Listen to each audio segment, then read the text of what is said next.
You thought we were done, didn't you? Nope.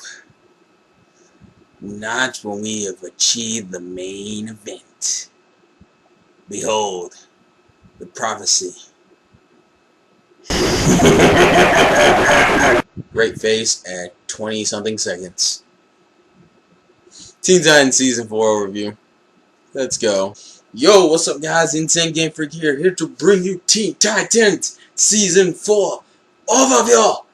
Let's go! Okay, so I know it's been a week. You've had a week off of your daily dosage of your Teen Titan overview greatness. So I'm here to bring it back to you.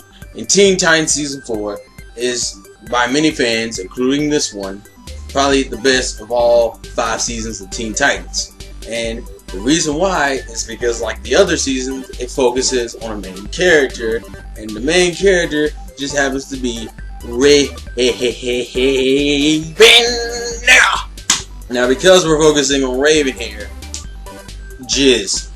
The screen is white. Everything is white now. Jizz. If you couldn't have told by now, I'm a huge Raven fanboy, so the fact that this is focusing on Raven is a huge deal. In this particular season, we finally get to learn why she's so dark and mysterious and shit, and why as a character who seems like, well, based on her looks, her attitude, and her powers, seems more like a villainous character. Why is she a quote-unquote hero? The reason being is a huge plot point, but let's just say it has something to do with this season's villain, Trigon. The thing about this whole thing with Raven and Trigon is it brings up a lot of things. Some of it pairing related, some of it plot point related, so I can't really go into Trigon as much as I would like to, but the best way to put this is that Trigon, no, fuck it, I will spoil this much. Trigon is Raven's father. Holy shit!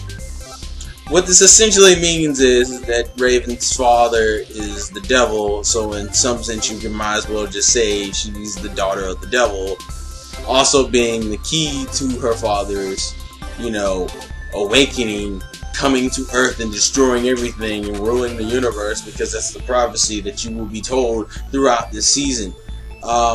This season is really, honestly, is my favorite plot-based season, period.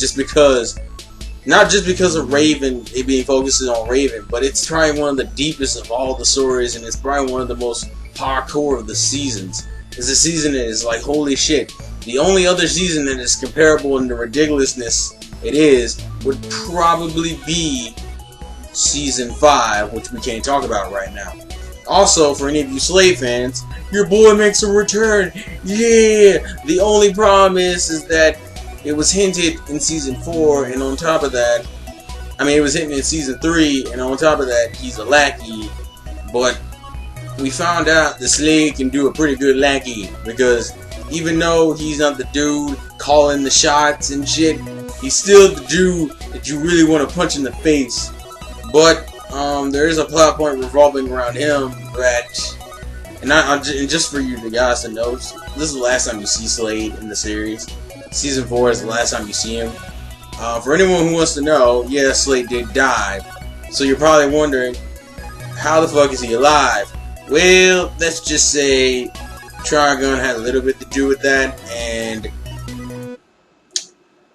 he is one lucky motherfucker, let's put it this way. And the reason why you can tell that he used to be dead is because of another scene that I can't explicitly explain to you, but let's just say that scene is really fucked up and really wrong, and it was ridiculous.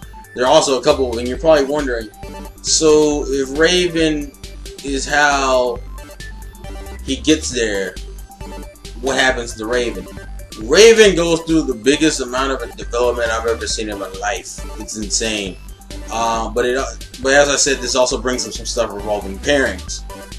Let's just say during the End Chronicle, which is essentially the, big, what is it, 2 or 3? Oh no, yeah, this is the 3-parter one. It's the big 3-parter ending episode of the season, series of the season. Things happen to Raven. Trigun does some stuff. Robin and friends do some stuff to save her, and through the process of it all, there's a hint of Robin x Raven, which to me personally, no. He has Starfire. That would make no sense. No sense for you fangirls. His relationship with Starfire has been the most established, especially because there's an episode in here that further pushes it, which also goes into my favorite episodes of this particular season, which would be Stranded, the End Chronicles, obviously. I like the Employee of the Month, and I believe pretty much any of the plot-based seasons. Oh yeah, The Quest. That is one of my favorite episodes, purely because, and if you don't know what the quest is, the quest was essentially Robin lost a fight to this new enemy. So he goes somewhere, he travels to Asia to get better at his martial arts, while, being trained by animals and old women. But the funny part about this episode is while he's gone away, the other Titans get kind of bored, and you're probably wondering, how bored could they have possibly have gotten? Let's put it this way. They got so fucking bored, they all decided to cosplay as Robin. And the one thing about that it was funny in general throughout the episode to see them all right. Because literally what happens is essentially Beast Boy cosplays, and then he slowly but surely gets everyone else to cosplay. And by the end of it, even Raven's cosplaying. And me being a Raven fanboy, I think she wears that shit better than Robin. I really do. But anyways, all the plot-based ones are cool. I like Employee of the Month because that soundtrack they have from Beast Boy. I mean, the episode itself is pretty good in itself because it's a Beast Boy themed episode. But I like that soundtrack they had for him whenever he was talking about the bike. The motor or the scooter, I forget. It's like a motor scooter, I think. And the Cyborg by Barbarian thing was pretty cool too. Oh yes, but my all-time favorite non-plot related episode is Mother May I, and there's a reason why for that.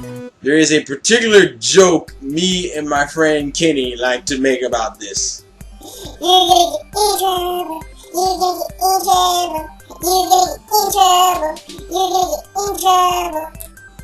Forgive me.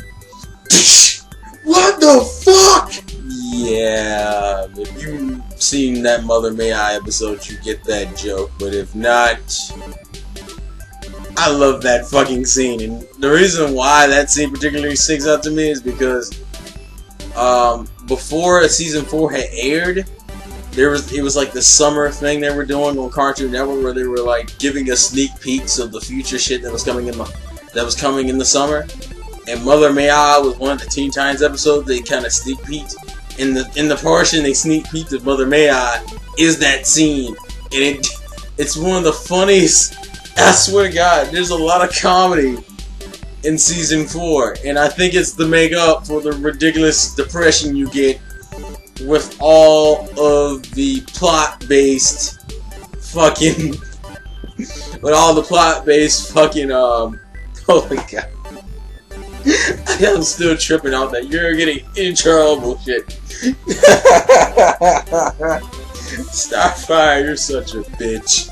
But really, the comedy is really just a setup to make up for the ridiculousness of depression relating around Raven and her father and Slade and the end of the world. And there's a whole bunch of shit.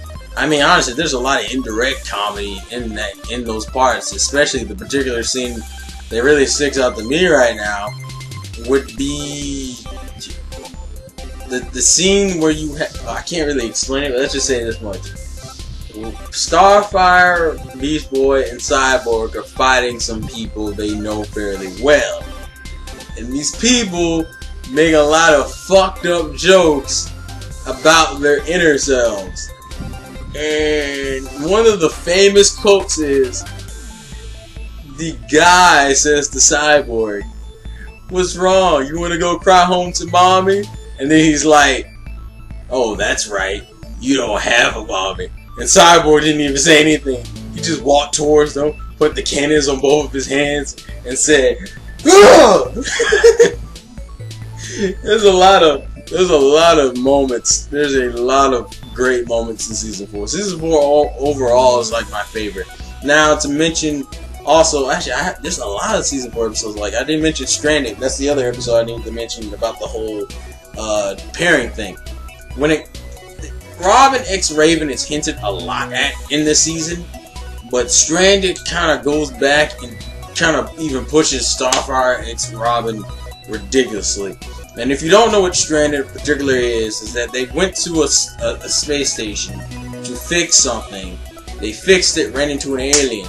But before the alien actually originally attacked, there's a portion where Robin and Starfire knock it off. And Cyborg goes, do you want to just, he's like, are we going to go home or are you going to sit here shaking hands with your girlfriend? And he's referring to Robin liking Starfire. And Robin's like, I'm not your girlfriend. I was like, I'm not, she's not my girlfriend. And this causes a big issue with like Starfire, which carries on through the entirety of the episode, because essentially what happens is like the thing has this screech ability that starts wrecking everything, so they try to outrun it on the spaceship. When it grabs onto the spaceship and screams, they end up fucking up the system for the spaceship and they end up crashing on the planet. Essentially, you get a reassurance of Starfire and Robin's relationship. I'm not going to spoil the rest of it because there are a lot of funny scenes. They get split up. You get this Ravens. I'm such a Raven fanboy. That was funny. It was even funnier with Beast Boy and Cyborgs, because there's even an anime-based reference in there, and if you know what I'm referring to, please put it in the comment section below. It seems like I'm talking and I'm rambling a lot, but honestly, with this season, I can't be as official as I would like to be, because I kind of fangasm when it comes to this season. It's a really fucking good season. If you want to prove that American cartoons kick ass, this season, as far as Teen Titans go, this is probably the best season of the show. As far as Teen Titans go, this is, to me, there's really no. I mean, there's no bad episodes in Teen Titans in general, but there's none really. The least amount are here. I think the only episode I didn't really care for is, ironically, the racism episode, which essentially is the Trog episode, which is racism towards Tamaranians, which I find even funnier because of something I found out during season 5, which I can't tell you. But I have rambled on for way too long. It is almost, you know what? Just put your comments, your video responses, all the thoughts and opinions you guys have about season 14 Titans. Did you like it as much as I did? Did you ramble incoherently as much as I did in your video responses? I want to know all that shit. So as always, I would like to thank you for watching the video. Actually, not as always, but something new I'm trying to do is thank you guys for watching the video. Thank you guys for commenting. Thank you guys for liking. All that fun shit. And as I just said, if you like it, like it. If you dislike it, dislike it. If you want to favorite it because you thought this video was so fucking awesome that it blew your balls or your vagina off and awesome. I can't even say that with a straight face without laughing. Yeah, favorite it. And if you want to subscribe for more videos, you know where the button is. I'm not even going to point because the last time, it seems like, because if you watch the old videos like from 2007, people are pointing to like the side going, click here to subscribe, and it's like, the button's up here now. And it's like, no, it's not. It's down here. Like, it's up here now. It won't probably be up here in like the next 2 years, so I'm not even going to point up here because this video just looked to be one of those videos. Actually, it probably already is because I pointed here. And I did it again. But anyways, I am rambling on, so this is the game. Oh, god damn it. This is the Insane Game Freak. Oh, wow, that was horrible. Horrible. Horrible. How am I going to edit this? How am I going to edit this? This is like the most blooper-tastic video Teen Titans overview I've done, because what the fuck am I doing? What the fuck am I doing? Anyways, this is the Insane Game Freak here. Life's a game, play to win, tighten out. Tell me what you thought.